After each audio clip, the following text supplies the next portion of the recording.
Hey, bonjour tout le monde, j'espère que vous allez bien, quatrième vidéo dédiée à notre partie bench de notre cluster ClickHouse et amélioration un petit peu continue de ces éléments. Donc amélioration en termes de configuration, de settings également. On avait vu lors de la vidéo précédente qu'on atteignait un petit peu la limite, c'est même pas un petit peu, mais on atteignait notre limite en termes d'IOPS. Au niveau de nos disques, en tout cas de nos deux machines ClickHouse, on a un seul disque sur chacune, on avait un seul disque sur chacune, et je vous avais parlé de l'intérêt, cette fois-ci, de faire du RAID 0 pour augmenter les performances. Donc on va voir ce qui s'y passe. Souvenez-vous, lors de la vidéo précédente, on avait atteint des performances de l'ordre de 1,7 million d'insertions par seconde. On va voir ce que ça donne aujourd'hui après avoir strippé les choses, et on va rediscuter un petit peu de tout ça. Donc jingle, et c'est parti.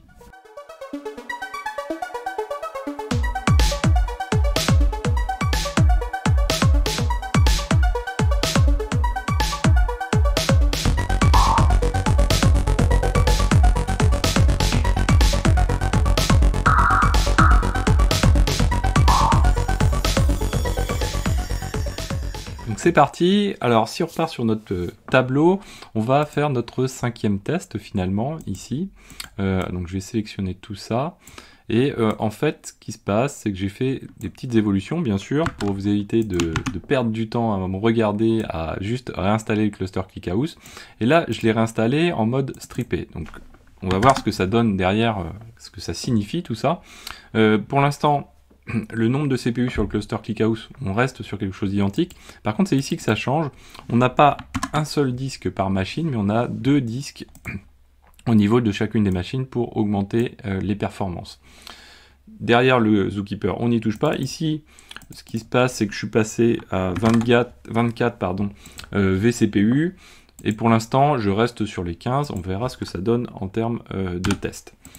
Donc derrière, qu'est-ce que ça donne, pourquoi stripper, etc. Donc là, ce qui s'est passé, c'est que j'ai réinstallé les machines, tout simplement, et en réinstallant ces machines, ce qui s'est passé, c'est que j'ai...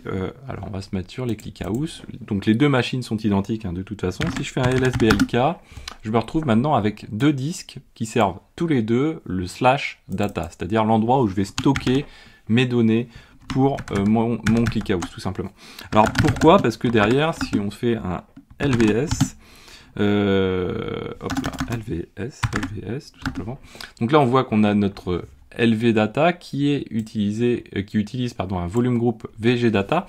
Et derrière, si on lui passe -o pour avoir des pour lui passer des options, et si on lui passe strips et devices, vous allez voir que tout simplement, hop, on va dézoomer un petit peu. Hop, voilà.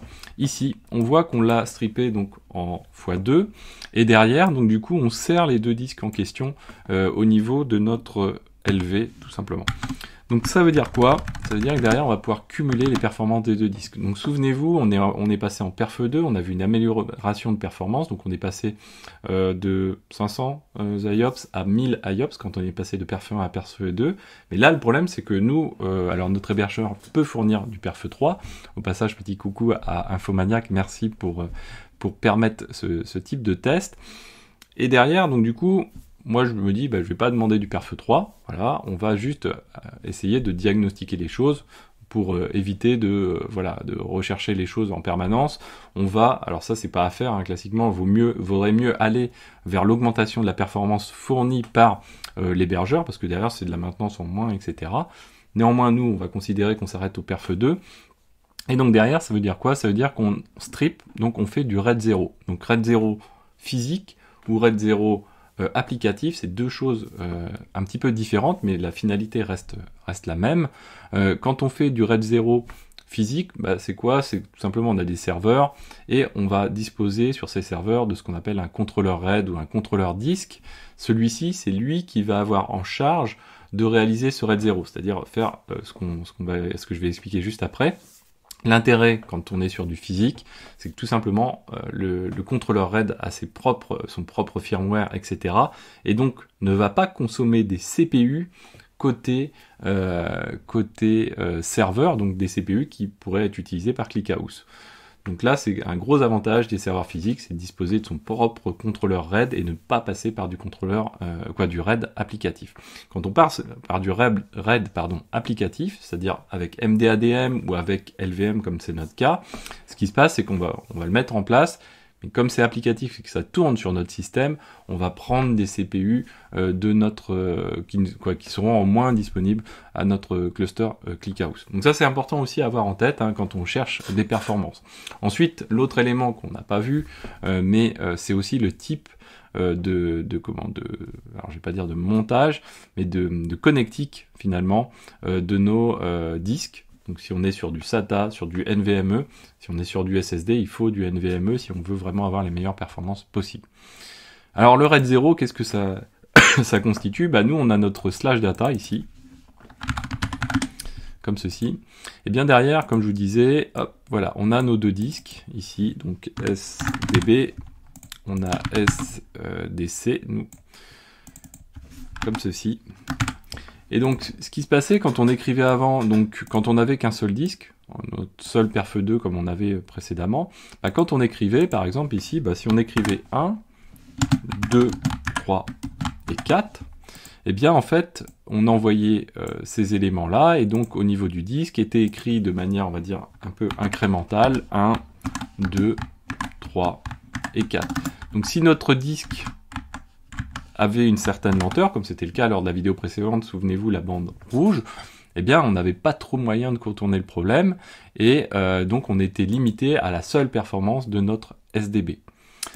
Là, en passant en RAID 0, d'ailleurs la flèche on aurait pu la mettre dans l'autre sens, on a toujours nos 1, 2, 3, 4, et qu'est-ce qui se passe? Finalement ça va fonctionner autrement, on va dire qu'on a 1 et 3, et ici on a 2 et 4, alors c'est très schématique, attention, dans les faits ça se passe différemment, mais ce principe est le même. C'est-à-dire qu'on va paralléliser les écritures, c'est plutôt que d'attendre que... Donc on va écrire le bloc 1 sur SDB, plutôt que d'attendre que le disque soit disponible pour écrire le bloc 2, on va envoyer le bloc 2 vers SDC. Et ainsi de suite comme ça, ce qui fait qu'au final, en termes de performance, on va cumuler la performance des deux disques. En gros, grosso modo, nous on est à 1000 IOPS, on va faire x2, on va passer à 2000 IOPS avec les deux.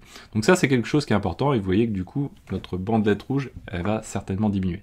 Donc je vous passe les détails assez rapidement. Moi ce que j'ai fait, tout ça c'est automatisé avec Ansible et avec Terraform. Donc du coup, avec Terraform, j'ai juste passé que j'allais utiliser, que je souhaitais avoir deux disques pour ma machine, toujours en perf 2, j'ai pas changé le CPU pour l'instant. Et mon Ansible, je lui ai dit, écoute, avant j'avais un mode d'installation qui n'était pas strippé avec un simple disque, maintenant je passe la liste des disques, et je lui dis que c'est strippé, donc là il fait vraiment l'installation qui nous permet de voir le volume logique qu'on a vu précédemment avec le strip de 2. Alors attention, particularité, c'est qu'on peut aussi repousser les choses plus loin, c'est-à-dire que là on n'est qu'à 2 disques, on pourrait passer à 4 disques, et comme vous le voyez, on est obligé d'être dans des multiples de 2, c'est-à-dire qu'on ne va pas pouvoir passer à 3, ça ne fonctionne pas. On ne peut pas dire on passe à 3, il faut que derrière ce soit des grappes finalement de disques, et donc quand on est passé à 2, on passe à 4, puis à 8, etc. Ça a des limites, on n'est pas obligé, au bout d'un moment, comme je vous disais, ça mange aussi cette gestion, donc c'est notre système qui va le gérer, ça va manger des cycles CPU également. Donc, c'est parti, aussi petite alerte, petite attention, c'est que là, si on perd un disque, on est en RAID 0, alors ça vaut pas plus, pas moins que ce qu'on avait précédemment, c'est-à-dire si je perds un disque, j'ai perdu le serveur en question. Clairement, c'est ça. Nous, on se permet de le faire parce qu'on est sur un système distribué et répliqué avec ClickHouse. Donc derrière, ça veut dire que si je perds le ClickHouse 1, ou si je sais que j'ai un des disques qui est en mauvais état sur le ClickHouse 1 et que j'ai besoin d'intervenir dessus, je vais couper ClickHouse 1, ClickHouse 2 continuera à servir les requêtes, et je ferai mon remplacement et je remettrai le serveur dans le cluster. Alors maintenant, donc du coup, on va passer à notre test. On a tout ici, on a nos insertions ici, et donc derrière on va lancer notre test, donc on va sourcer notre VNV, toujours bin activate. Alors j'ai volontairement augmenté, hop là, qu'est-ce que j'ai bricolé. J'ai volontairement augmenté le nombre de vCPU de l'inserteur de manière à pas se retrouver bloqué une énième fois à vous montrer l'augmentation.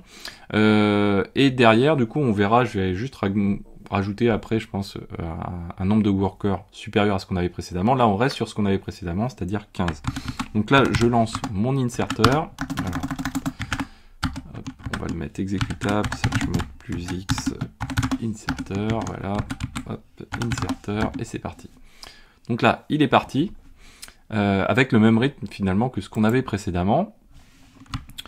Alors modulo, quelques cycles, voilà, on a quand même au niveau par exemple réseau, etc., on bénéficie quand même de 24 vCPU, mais au niveau de l'applicatif lui-même, la parallélisation reste la même. Ici, ce qu'on peut faire, c'est faire un ClickHouse client user xavkey password. Hop, voilà.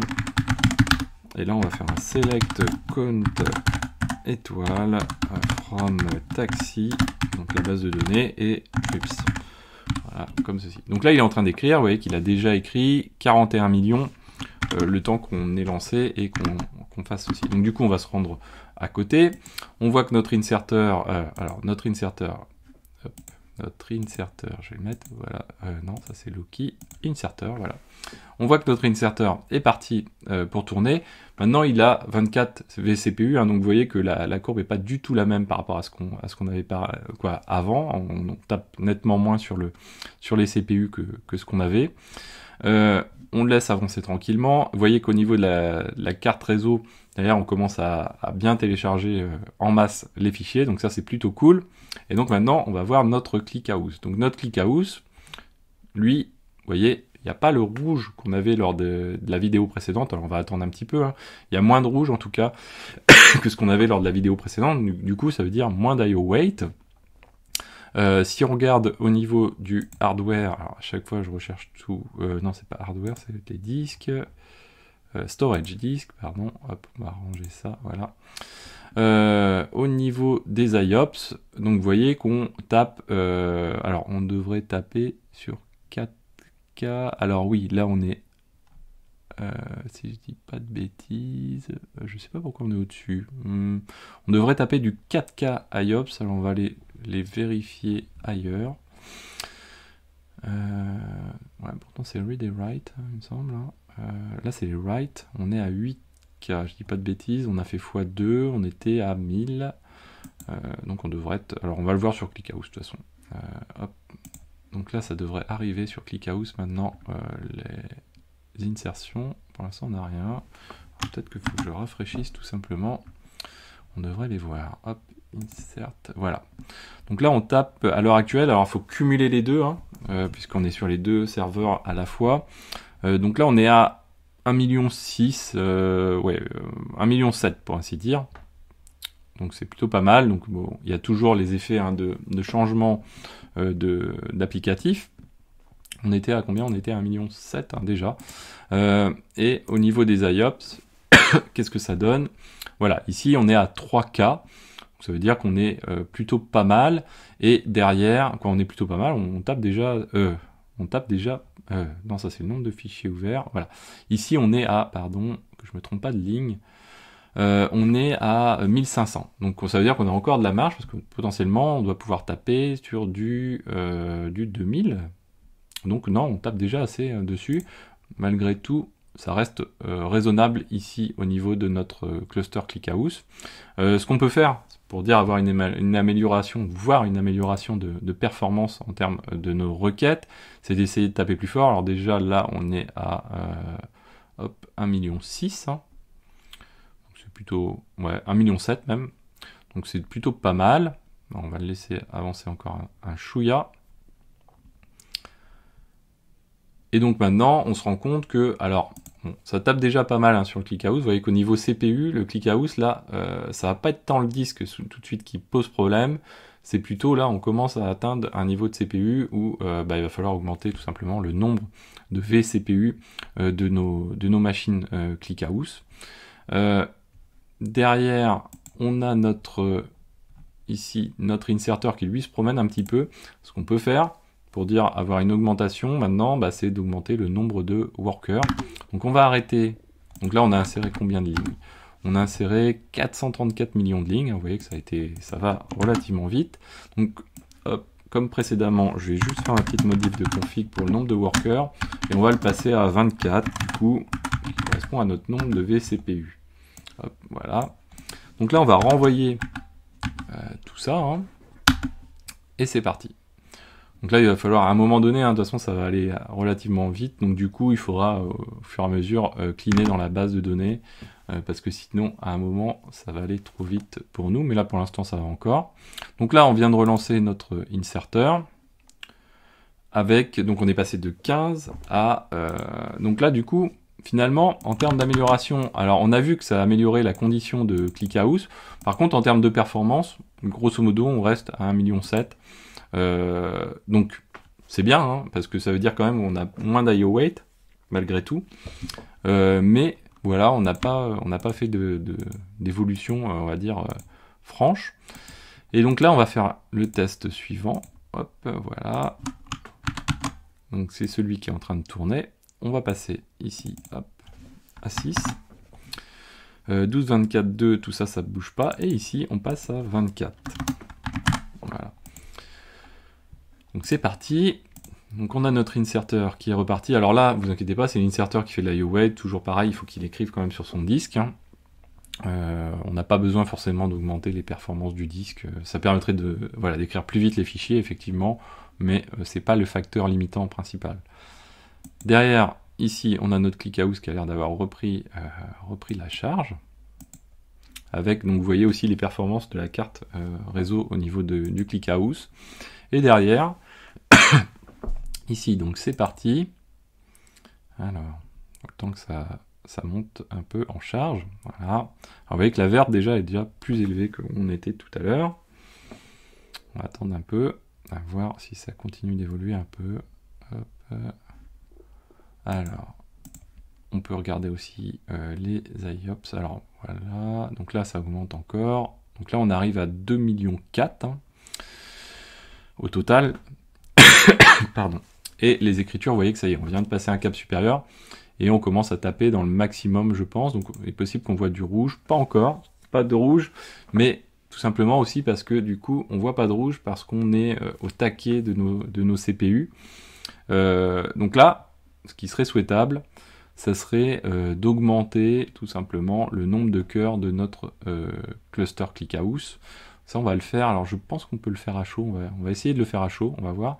Donc, on le laisse juste stabiliser ici. Voilà. Hop, ici. Voilà. Donc là, on est à 2,4 millions, effectivement. À peu près. Ouais, on va dire qu'on est à 2,4 millions. Donc là, on a effectivement notre gap. Hein.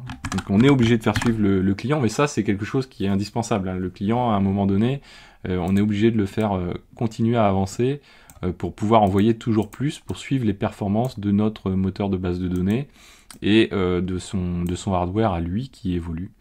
Donc ça, c'est indispensable. Donc là, ce qu'on va faire, c'est qu'au lieu donc Hop, alors, je continue à faire ça. Voilà. Hop. Et donc, on va faire un test supplémentaire. Et là, ce qu'on va faire, on va essayer de passer ici à 16. Et au passage, on va réaugmenter aussi le nombre sur notre client, le nombre de vCPU. Parce que si vous regardez ici, bah, voilà, le client, il commence aussi, lui, à déjà taper sur le haut. Et là, on voit que le nombre de les CPU au niveau de notre ClickHouse, on est un peu au taquet. Donc, c'est ce qui doit provoquer en plus des désagréments ici. Donc on va arrêter notre inserteur. Alors en plus, ouais, voilà, j'ai quelques fichiers en erreur, mais ça c'est pas grave. Il y en a quelques-uns que j'ai pas pu corriger. Donc là on était à presque 1 milliard. Donc on va arrêter, on va sortir de notre ClickHouse, on va sortir de notre inserteur. Et ce qu'on va faire, on va faire un Terraform Apply sur notre ClickHouse. Donc ici, on va tout simplement changer notre nombre de vCPU. On va faire pareil sur l'inserteur. Voilà, on va le passer à 32, comme ceci. Et là, on va le relancer. Alors, ce qu'on va faire, on va arrêter pour être sûr. Donc, nos instances ClickHouse et Inserter. Voilà, donc ClickHouse 2, ClickHouse 1 et l'Inserter. On va faire un shut-off, comme ceci. Voilà. Et derrière, hop, on attend un petit peu, on va appliquer notre Terraform. Alors, on va attendre 2 secondes, voilà. Shut-off. Ici, on le voit. Et ici, on va voir aussi, donc, shut-off et shut-off sur le dernier. Ça va arriver. Ce que je vais faire, je vais désactiver mon Ansible parce que j'ai pas besoin de rejouer toute l'installation. Et si tout se passe bien, normalement on devrait pouvoir augmenter tout ça sans difficulté. Donc on va ici commenter tout ça. C'est un moyen finalement de ne pas rejouer Ansible, mais comme j'ai pas envie de commenter tout le bloc, ce qui aurait pu être faisable aussi. Voilà. Donc là je fais un Terraform Apply. Voilà. Alors on va voir, parce que j'espère qu'il va pas me mettre la pagaille dans les... Alors non, il n'a pas l'air de le faire dans les disques, j'allais dire. Donc là, c'est parti. Et au passage, en plus, il va démarrer nos machines, puisqu'on a prévu un état, par défaut, l'état est up, normalement, dans Terraform. Donc du coup, là, comme on les a arrêtés, il va se dire, ok, il faut que je les démarre, donc il va les démarrer. Alors. Donc ça devrait aller assez vite. Donc sur l'inserteur, je pense qu'il va avoir fait le travail. Donc si on se met au niveau de l'inserteur, comme ceci, alors il faut juste le temps que la machine démarre quand même. Hop, là, ça on peut le voir normalement ici. Hop, voilà. Donc inserteur, il est là. Donc lui, il est running, ou en tout cas, il est en train de se mettre à tourner. Voilà. Et les ClickHouse sont running aussi. En tout cas, on doit pouvoir commencer. Voilà, donc l'inserteur c'est bon. On va se mettre en mode voilà, comme ceci. Donc là, on va être prêt à lancer une nouvelle requête. Et on va se connecter au ClickHouse. Je vais juste checker que nos disques soient dans le bon ordre. SDA et ouais, SDB, SDC. Donc on est bien. Et donc là, si je fais un cat/proc CPU info, on a bien...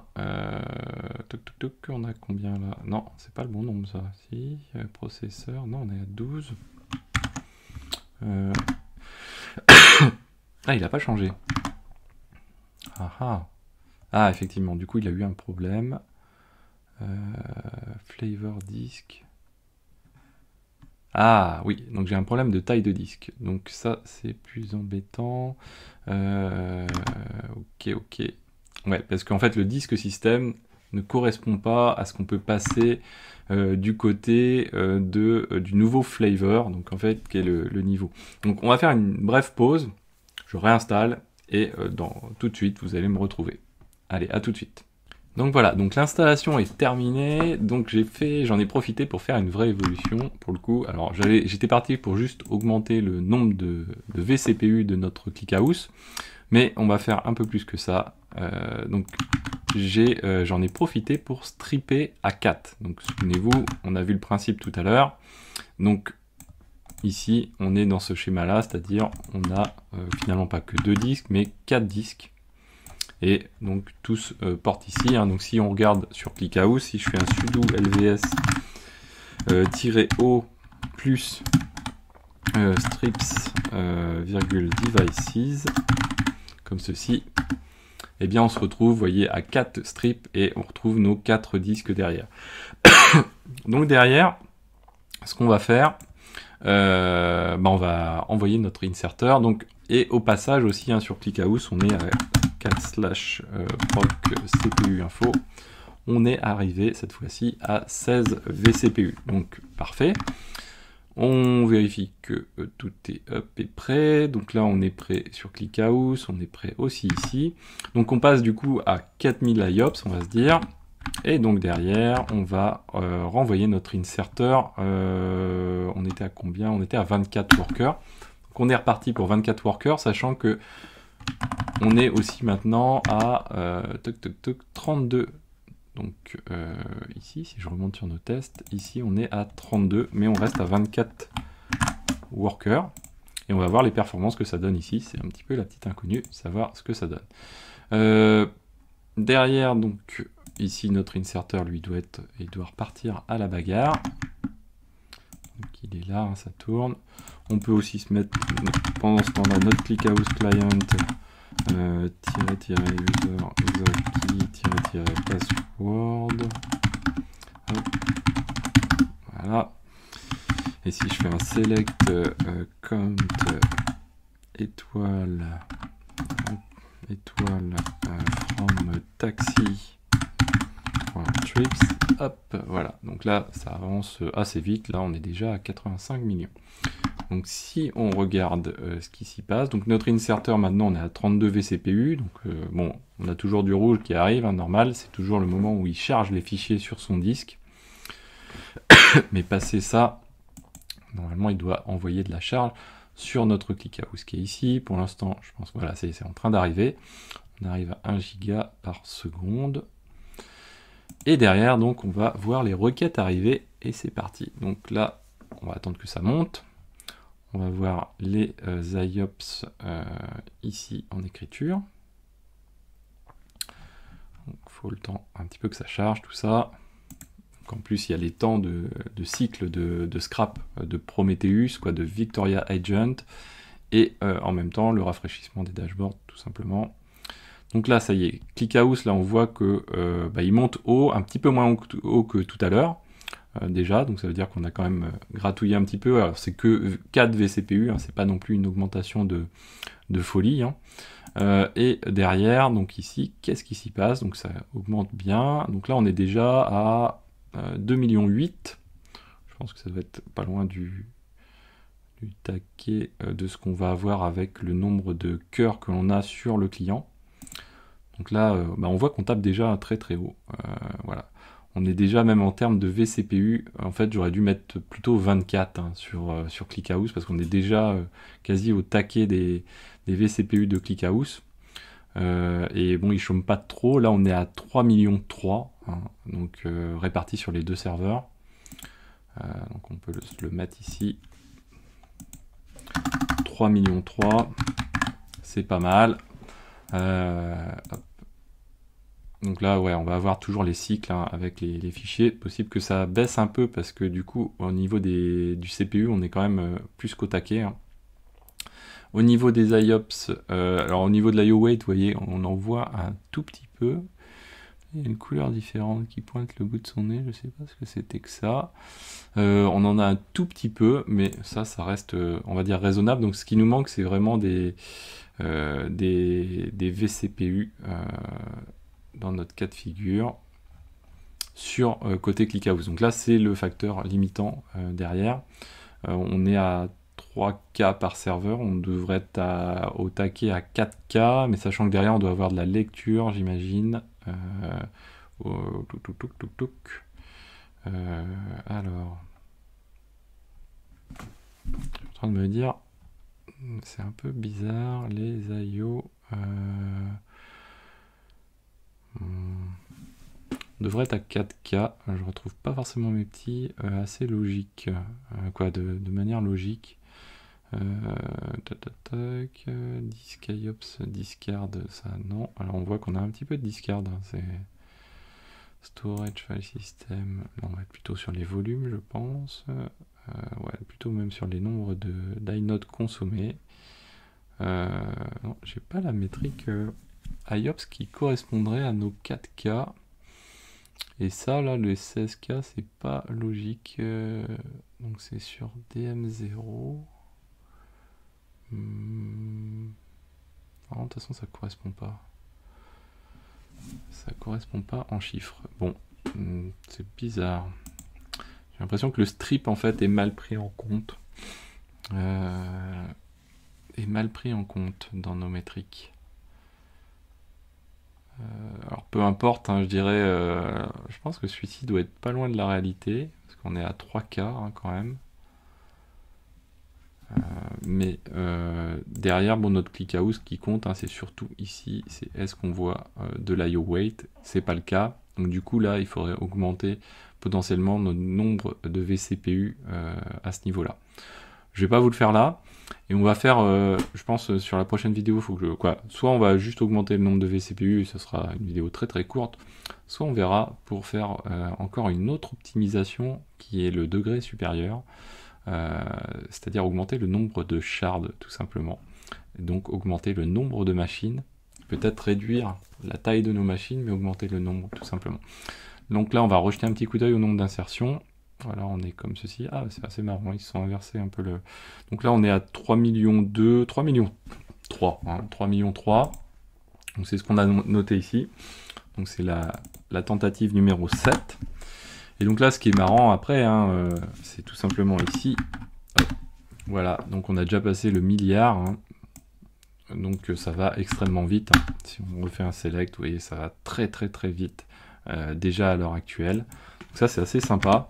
Alors attention, ça va vite à l'insertion. Après, ça va vite à faire de la recherche. Ça dépend suivant les cas. C'est-à-dire, on va se faire un petit test comme ça. Voilà, on va faire un select étoile. On va mettre juste un limite 10 par exemple, comme ceci. Et là, ce qu'on peut prendre, c'est rechercher un UID spécifiquement.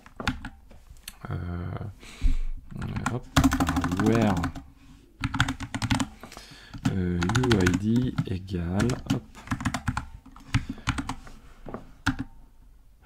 Voilà, donc là vous voyez que ça va relativement assez vite. Alors en plus il est en train d'écrire, de se prendre quand même sa charge pendant ce temps-là, hein. Donc il répond en 0,3 secondes. Par contre, ce qui va être beaucoup plus lent, pourquoi ça va vite là? C'est parce qu'on est sur une clé primaire, hein. Donc l'UID est une clé primaire. Par contre, si on se dit on veut faire une moyenne, là ça va être beaucoup plus lent. Si on fait un describe de table taxi.trips, on va essayer de prendre un champ qui... Voilà, on va prendre le champ trip distance. Donc si on se dit, tiens, sur l'ensemble du temps, on veut faire une moyenne, hop, voilà, comme ceci, de la distance parcourue par les courses de taxi, tout le temps, quoi.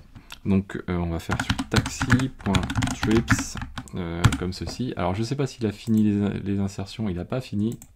Comme il n'a pas fini, là, il va prendre vraiment cher. Parce que du coup il va solliciter vraiment les CPU de ClickHouse, ça va être intéressant. Toc, on envoie. Et là vous voyez, donc il scanne à vitesse de 150 millions de lignes. Alors ça baisse hein, petit à petit, il peine. À une centaine de millions de lignes par seconde. Hein. Il est en train de scanner toute la table parce que là pour le coup il n'y a pas de clé primaire sur cette colonne là. Du coup pour la travailler ça demande plutôt pas mal de temps. Plutôt pas mal, c'est quand même 14 secondes pour nous sortir cette moyenne sur quelque chose qui n'est pas une clé primaire et sur... On va dire, on va arrondir à 1,4 milliard de lignes. Ce qui n'est pas quand même franchement trop sale compte tenu des choses. Alors bien sûr, si on redemande ici la moyenne, ça risque d'aller un chouille plus vite. Non, bon, c'est à peu près pareil. Et vous voyez la vitesse de scan. Donc ça, c'est lié vraiment à l'optimisation du moteur ClickHouse. On tourne à 400 mégas par seconde de vitesse de scan, qui est plutôt quand même assez impressionnant ici. Hein. Donc on est à nos 14... donc il a scanné, vous voyez, 1,5 milliard de lignes, donc, et il a mis 14 secondes pour le faire. Si on vérifie, on est effectivement à 1,5 milliard de lignes, un petit peu plus. J'espère que cette vidéo vous a plu, n'hésitez pas à la partager, à mettre des pouces bleus, à commenter, et j'espère vous faire la prochaine vidéo, ça va demander un petit peu d'adaptation, notamment pour sharder. Voilà, donc à très bientôt sur Xavki, n'hésitez pas à vous abonner, et je vous dis à bientôt, ciao!